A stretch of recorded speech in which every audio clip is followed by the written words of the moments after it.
Hola a tothom. Aquest màster m'ha donat l'oportunitat de fer les pràctiques aquí, a la Universitat de Bristol, al Departament de Llengües Modernes de Bristol, que és com l'anomenen. He tingut l'oportunitat d'observar classes, fer les meves pròpies classes, incloent-les en el treball final de màster, que això és una opció que ja sabreu si us ho expliquen més endavant. M'ha donat moltes possibilitats, m'ha permès també aprendre i espavilar-me i adaptar-me en una ciutat estrangera, fer vida aquí, conèixer com funcionen les coses en una universitat estrangera, la seva forma de treballar.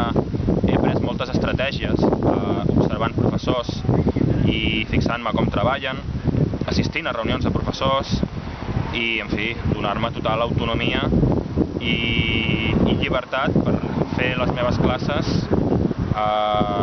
segons el que jo necessitava per al treball final de màster i en fi, m'han posat moltes facilitats, m'he sentit molt ben tractat i en general ha estat una experiència superpositiva aquí, a la Universitat de Bristol.